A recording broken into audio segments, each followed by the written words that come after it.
Jardín Botánico de la Universidad Central de Venezuela forma parte de toda la universidad y fue concebido desde el comienzo como parte de esta institución. Está construido, como toda la universidad, sobre la antigua Hacienda Ibarra desde los finales de los años 40 y se abrió al público en el año 1958. El Jardín Botánico tiene grandes patrimonios, entre ellos, obviamente, su jardín con su colección de plantas, pero pocos saben que esto es un patrimonio oculto. Está al lado de la Plaza Venezuela y no se conoce que tenemos dentro de él algunas estructuras como son el Herbario Nacional. Tenemos la colección de plantas disecadas más importante de Venezuela. Llegan a 470.000 plantas archivadas. Tenemos la biblioteca Henry Pittier con la colección de libros originales y los muebles de Pittier y la colección de plantas botánicas más importante de Venezuela. Ambos, la biblioteca y el herbario, fueron construidos o iniciados por Henry Pittier. La biblioteca en el año 1920, el herbario en el año 1921, se mantuvieron en el centro de Caracas y cuando se abren las puertas del Jardín Botánico en el año 58, son trasladados aquí al Jardín Botánico. Contamos con un hermoso auditorium y áreas de investigación, aparte de las oficinas generales administrativas. Dentro del jardín botánico contamos con las colecciones de árboles, de plantas acuáticas, de bromelias, de orquídeas. Y estas colecciones en algún momento fueron las colecciones posiblemente más grandes de América. Tanto las de Palma fue la más grande de América en el año 94 y las de acuática hasta fechas recientes. Desafortunadamente, a partir del año 2017 le retiran la Guardia Nacional al Jardín Botánico y comenzó una serie de actos vandálicos que terminó en su destrucción total, inclusive le han dado la pérdida total. Me solicitan en el año, a finales del año 17, si me puedo encargar del Jardín Botánico y bueno, el razonamiento fue, está tan destruido que todo lo que haga va a ser bueno. Y se aceptó el reto. El Jardín Botánico está adscrito al vicerrectorado administrativo directamente. Se comenzaron una serie de reparaciones con amigos, conocidos, pacientes del jardín. Tuvo un pequeño incremento en su mejora, pero llegó la pandemia y la pandemia hizo que jardines y universidades estuvieran cerradas y el jardín botánico se perdió todo lo que se había hecho. Volvió una ola de gigantesca de actos vandálicos, lo que obligó ya a acercarse a instituciones del Estado y afortunadamente se les dio los razonamientos, las explicaciones y afortunadamente se sensibilizaron con la situación, lo que permitió que múltiples ministerios se incorporaran a ayudarlo, terminó en una comisión presidencial, que a su vez esta comisión presidencial fue la que se pasó al campus universitario y se logró la restauración de todo el campus universitario. La gente pregunta por qué un neurocirujano está en el jardín botánico. Bueno, toda la vida me he dedicado a la botánica. Tuve también, aparte, la posibilidad de pertenecer a la junta directiva del Centro Médico durante 18 años, que fue una escuela de gerencia, y aparte como profesor universitario, contaba ciertos requisitos, por lo cual el consejo universitario me solicitó si me podía encargar del jardín. Esto ha sido muy interesante porque lo que comenzó como un hobby ha terminado siendo una profesión, un mundo gigantesco que ha permitido contactos, reuniones, viajes, expediciones en este mundo de la botánica.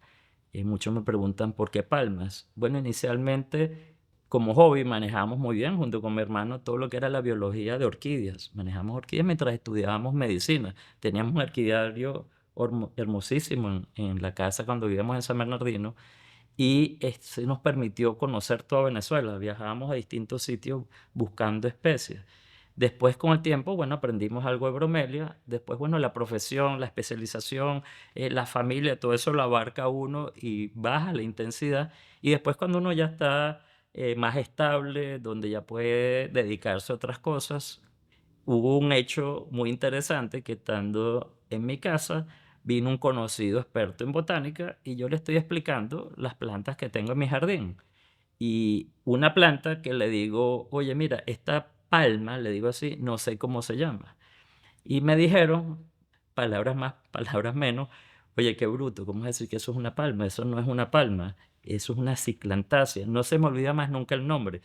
Carludovica palmata. Muchos le dicen palma carabobo, no es palma, es un grupo de especies, una familia totalmente distinta a las palmas, pero me quedó la semillita ahí, como no es palma, si tiene hoja de palma, tronco de palma, tiene todas las características. Y cuando se fue, yo empecé a revisar qué son las palmas, cuáles son las características. Me di cuenta que sin saber ya yo tenía 8 especies en mi casa de palmas y rodando en el carro íbamos viendo las distintas propiedades y vemos que en los jardines de las casas, dentro del paisajismo, todos tenían palmas. Y siguió la curiosidad de ir aprendiendo, viendo. En esa época apareció unos cursos, unas invitaciones de una entidad que se llama Ave Palma, de las cuales ahorita soy el vicepresidente. Y se siguió la motivación estudiando hasta llegar al punto donde estamos. En ese trayecto, inclusive, cuando ya empezamos con el mundo de las palmas, estando en el centro médico se decidió hacer el Palmetto, un área que está hacia el área sur del jardín, de los jardines del centro médico. Por la entrada de la emergencia hay un área que estaba toda destruida, llena de escombros, de desechos, y poquito a poco lo fuimos como limpiando, pidiéndole a los obreros que ir sacando los materiales, fuimos sembrando algunas plantas y hay un hecho curioso que terminó de impulsar a uno de los compañeros. Yo estaba en la junta directiva, Beto Blondet estaba como director en ese momento médico, y le comento al doctor Blondet que, oye, me gustaría en esta área reforestarla, tomarla, y como hay tanques abajo, tiene poca profundidad de tierra, creo que Las Palmas sería una opción. Y como es el lenguaje del doctor Blondet, me dice: "Dale, no te pares". Y bueno, y empezamos a poner plantas, brincaba el murito porque no había acceso a ese sitio.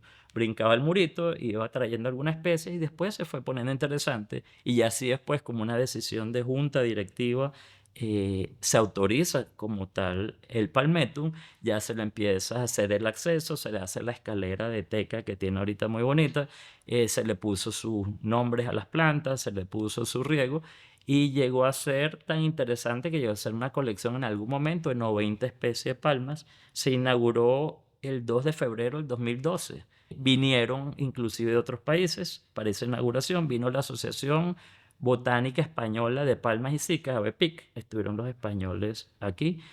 Vinieron las anteriores. En aquel momento las autoridades del Jardín Botánico nos visitaron, vinieron de Jardines Topotepuy y se hizo una reunión muy interesante en el día de la inauguración, con conferencias y todo en el Centro Médico de Caracas. Posteriormente tuvimos visitas de personas, vino Fred Stauffer de Suiza, quería ver un botánico experto en palmas, actual curador del Jardín Botánico de Ginebra, vino al Jardín Botánico, vino al Palmetum del Centro Médico de Caracas para ver cómo en un espacio urbano tan pequeño podían haber tantas especies de palmas. Entre las otras cosas, ¿por qué en este mundo? Bueno, yo creo que hay muchas influencias de los padres nuestros, pues. El doctor Abraham Criboy fue neurocirujano, fue el fundador de la neurocirugía académica en Venezuela, el primer posgrado universitario de todas las especialidades de medicina en Venezuela, que fue acreditado por el CNU como tal, como posgrado universitario, fue el posgrado en neurocirugía del doctor Abraham Criboy.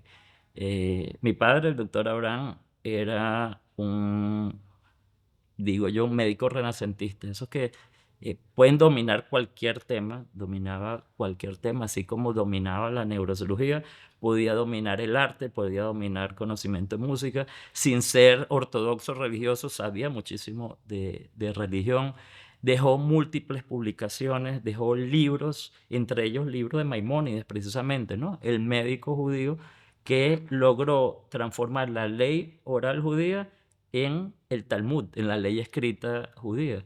Tiene una publicación de Maimónides entre eso. Papá fue miembro fundador de la Sociedad Venezolana de Neurocirugía, y llegó a ser presidente de ella. Fue fundador de la Sociedad Latinoamericana de Neurocirugía y fue presidente de la Sociedad Latinoamericana de Neurocirugía. Fue creador de la especialidad y fundó el servicio de neurocirugía pediátrica en el JM de Los Ríos, y hizo una gran trayectoria con más de 23 generaciones de neurocirujanos pediatras formados en Venezuela. Cuando vemos la historia de la neurocirugía de Venezuela, casi que todo lo primero está el doctor Abraham. O sea, por ejemplo, las válvulas hidrocefálicas que ponemos de rutina todos los días, la primera válvula la puso el doctor Abraham Criboy en el año 1964. Cuando vemos parte de lo que uno hace en dolor crónico, neuralgia trigémino, la primera técnica de Frazier, de un abordaje por el lóbulo temporal al ganglio de Gasser, el doctor Abraham Criboy. Cuando vemos la primera entrada en fosa posterior, la cirugía llaneta, el doctor Abraham Criboy. Tiene múltiples primeras cirugías realizadas en Venezuela, y era una persona con unas características excepcionales. Todo el que estuviera a su lado iba a producir intelectualmente. Era un creador, era un individuo que todo el día estaba creando, todo el día estaba haciendo, y lo afortunado que fuimos mis hermanos y yo de crecer en esa casa. Aparte, era un gran conocedor de la naturaleza, era un ambientalista, dominaba muchísimo las clasificaciones, las especies, tanto de plantas, de peces, de minerales, y nos introdujo a ese mundo a mi hermano y a mí. Y aparte, una madre muy estructurada, una madre con mucha disciplina, y creo que esa combinación de creatividad con el orden, con la disciplina, bueno, yo siento que de alguna forma nos forjó, nos formó y nos sirvió de ejemplo, logró motivarnos.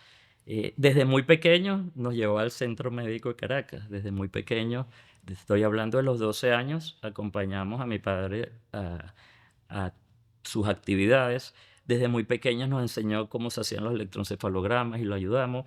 Nos enseñó cómo se hacía el análisis de líquido cefalorraquídeo. En esa época del centro médico no había nadie que hiciera líquido cefalorraquídeo, y él lo hacía en su unidad. Nos mandó a mi hermana a mí al hospital de niños, a los laboratorios en las vacaciones, y que era un hospital donde se hacían múltiples estudios de líquido, y nos enseñó a contar las células, a contar el azúcar, a contar las proteínas, y colaboramos con él en esos análisis de los líquidos. Obviamente hoy en día están los laboratorios que hacen eso. En aquella época no existían tomografías ni resonancias.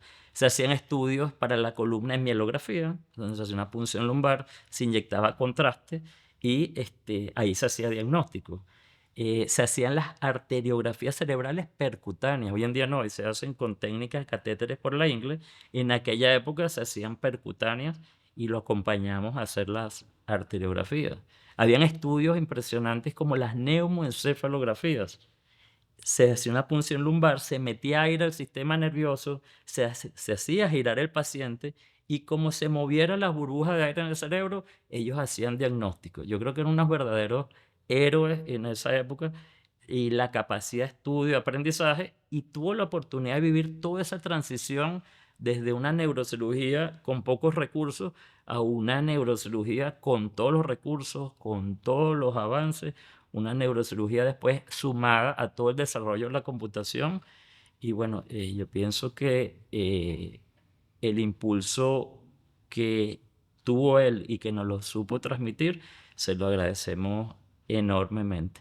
El doctor Abraham Criboy fallece a los 87 años, pero esa semana había operado, fallece un domingo, el martes, y operó una columna en un tiempo que uno decía que increíble que a esa edad tuviera esas capacidades. Individuo en número, sillón 38 de la Academia de Medicina, y individuo también miembro de la Academia de Historia de la Medicina. Bueno, todos los reconocimientos que se quieran imaginar de todas las órdenes, la Francisco Miranda, la Andrés Bello, todo ese tipo de órdenes, él había sido acreedor. Pero lo más importante, y creo que el mayor mensaje, era su humildad. Eh, Él iba siempre eh, por la vía correcta. Él no se dejaba influenciar ni por modas, ni por modas sociales. Él hacía lo que él pensaba que era correcto. Y creo que hay una frase del Dalai Lama que me gusta mucho y creo que lo identifica, rico no es el que más tiene, sino el que menos necesita. Y creo que el doctor Abraham Criboy representaba eso. Él se satisfacía con sus plantas, con sus estudios, con muy pocas cosas. Era un individuo que realmente vivía feliz. Tuve la oportunidad, y también lo agradezco mucho, de pertenecer a la junta directiva del Centro Médico de Caracas. Entré a finales del 98, en el año 98, con la junta del doctor José Beso. Muy pronto fui principal. Tuve 11 años de tesorero del Centro Médico de Caracas. Después fui su vicepresidente y presidente encargado múltiples veces. En una época compleja, en una época difícil, pero creo que logramos darle un impulso, y con el doctor José Beso, a la institución donde se modernizó. Cuando entramos era una clínica que todavía habían 23 habitaciones que no tenían ni siquiera baño, a la institución que estamos viendo ahorita en estos momentos, con toda su tecnología, con todo su equipamiento, como es el Centro Médico de Caracas, una gran institución, donde, bueno, tengo la fortuna, pude trabajar con mi padre y mi hermano. Ahorita seguimos mi hermano y yo, y también tenemos la fortuna que sigue la siguiente generación de Criboy, no se queda aquí. Tengo un hijo que está ya en el posgrado universitario, en el hospital universitario en neurocirugía, y viene un sobrino, un hijo de mi hermana, que estudió en Bogotá, está terminando las equivalencias en medicina y va también para neurocirugía, pero de alguna forma están ya incorporados con nosotros. ¿Qué aportes en la neurocirugía personales? Bueno, primero nos mantenemos como profesor de la cátedra de neurocirugía del Hospital Universitario en su posgrado. Tuve oportunidad, gracias a Dios, también de salir a una época, de hacer fellow afuera, en la Universidad de Illinois de Chicago, hacer pasantías en el Texas Children's Hospital y en múltiples sitios. Y algunas áreas empezamos a desarrollarlas. Recién graduado, entramos en el mundo de dolor crónico. Hicimos, si bien la primera drestomía, las siglas de Dorsal Root Entry Zone, una técnica de cómo entrar en la médula espinal y desconectar segmentos exclusivos para pacientes con dolor crónico. La primera cirugía la hizo el doctor Abraham, pero después yo pude desarrollar mi tesis de grado en ese tema, y se hizo la tesis de drestomía. Tuve la oportunidad también de desarrollarme, hacer la parte de microcirugía vascular afuera y desarrollar todo lo que es la parte de neurocirugía vascular en la parte de aneurismas y malformaciones, que después, bueno, aparecieron todas estas técnicas de neuroradiología invasiva intervencionista nuevas que aportan muchísimo en la neurocirugía vascular, pero eso obligó a terminar de formarse, porque ya no era solo clipar un aneurisma. Había que tener la capacidad de también resolver las complicaciones de las técnicas endovasculares. No ir a clipar el aneurisma, sino a llegar, trancar la circulación, abrir un aneurisma, sacar los resortes que se hayan movido, lujado, reparar el aneurisma y reparar las estructuras. Eso obligó a tener una formación en esa área. Volviendo quizás en la parte de dolor, tuvimos oportunidad de poner múltiples marcapasos neuroestimuladores espinales para dolor crónico, y una técnica que se ha venido desarrollando y ha sido mis tesis de ascenso y todo, es la técnica del balón de Fogarty para neuralgia del trigémino. Es cómo llegar a la estación de relevo del dolor para el dolor más terrible del planeta, que es la neuralgia del trigémino, y se dice que es el dolor del suicidio, de la intensidad de ese dolor.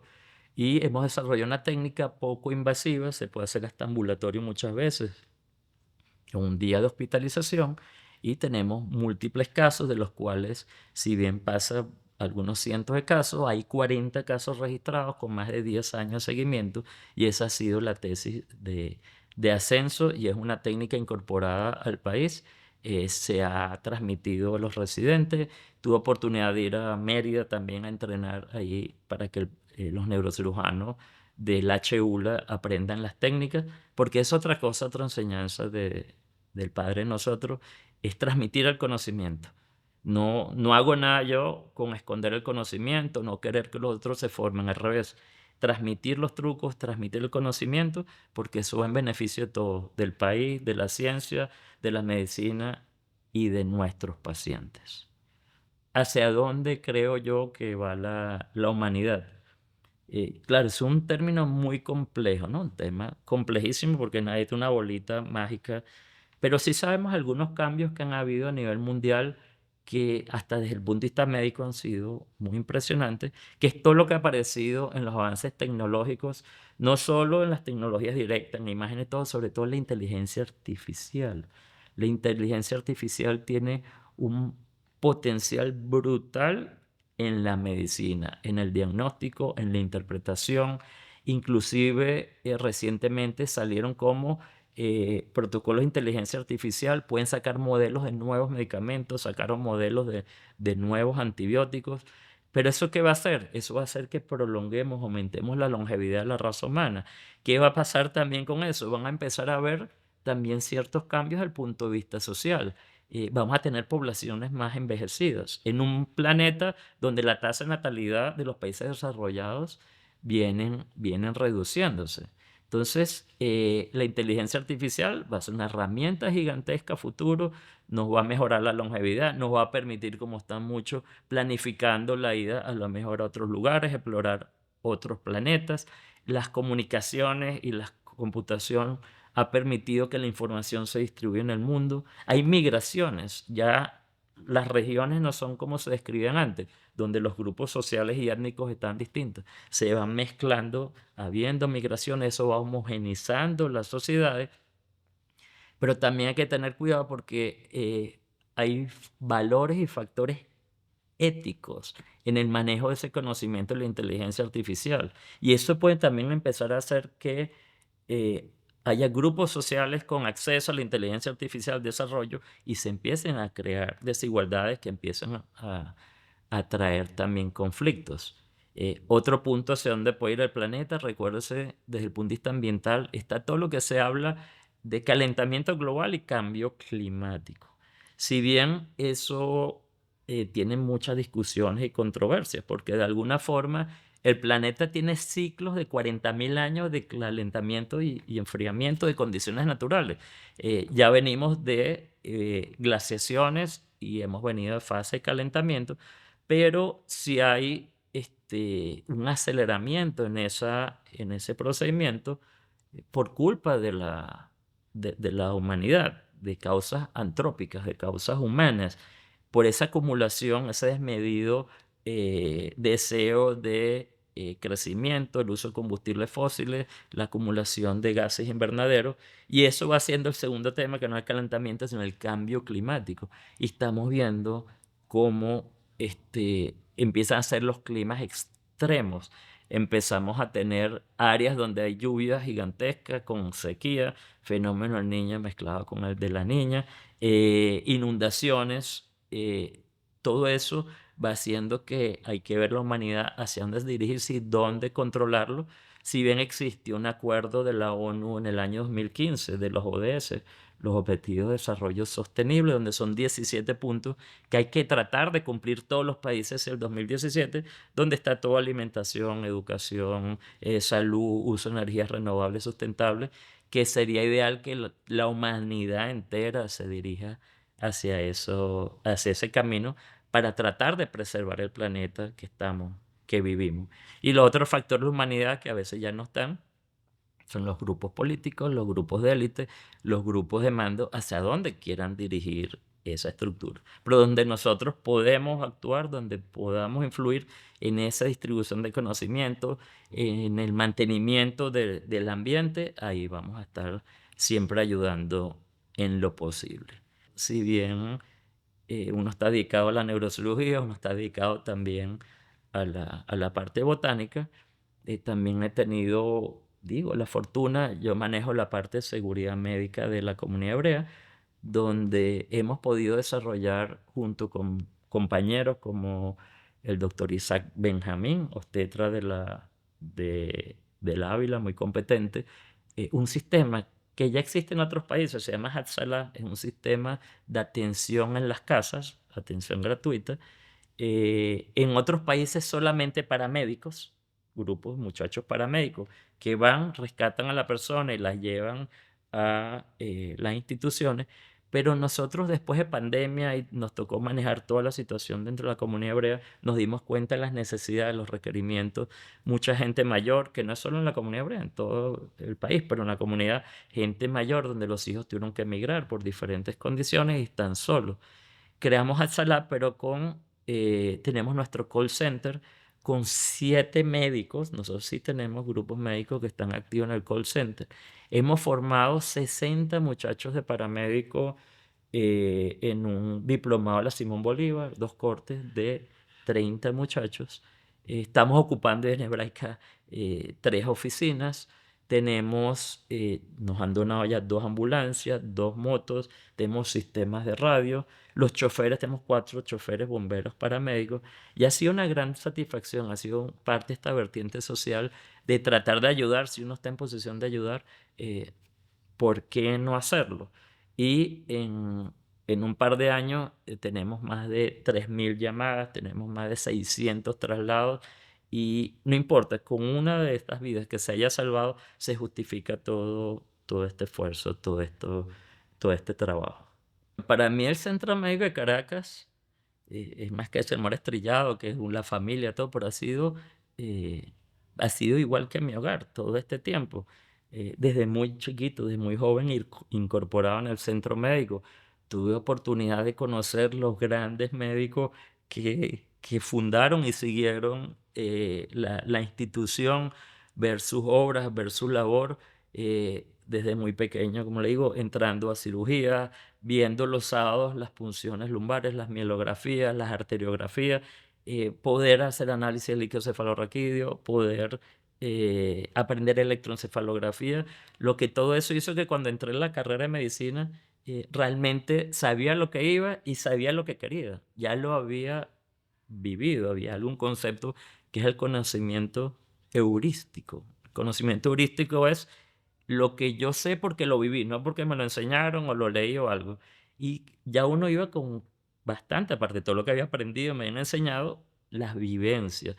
Y muchas veces en la universidad me preguntaban cosas que ya las había visto. Me recuerdo el primer examen de medicina interna, me dicen, bueno, me conocían el apellido y me empiezan a preguntar, a preguntar, a preguntar, y se dirigían siempre a neurociencia, de lo que estaba era en piche primer año de clínica. Y me recuerdo uno de los docentes, los profesores, me dice, bueno, me dice, Criboycito, vamos a ver si es verdad, me dice, síndrome Ramsay-Hunt, me dice, y yo lo había visto con mi padre, era un herpes zóster en el oído, en el ganglio geniculado que produce parálisis facial. Fue un caso que me llamó mucho la atención de ver el paciente, el dolor, la parálisis, y a mí se me iluminan los ojos porque increíble que me iban a preguntar algo que se suponía que no debía saber y lo había vivido. Entonces, ese centro médico me ayudó en mi formación, en mi preparación. En la parte médica, ni hablar. Después, fue un curso de gerencia. Fue una época de una institución que tomamos con problemas económicos. Trabajar en la junta directiva como personas como el doctor José Beso, el doctor Abe Casi, el doctor César Prú, bueno, individuos con una gran trayectoria, con una capacidad de razonamiento y pensamiento, para mí fue una escuela. El doctor Beso me dio responsabilidad inmediato. Encárgate de la parte de finanzas, de la tesorería, que él comienza, pero José, yo estaba jovencito en ese momento. Me dice, ¿por qué no vas a poder? Dale, y de verdad fue un momento en que se le pudieron dejar grandes ingresos al centro médico, modificar toda la estructura administrativa del centro médico y poder dejarle a la junta siguiente una, una institución sólida.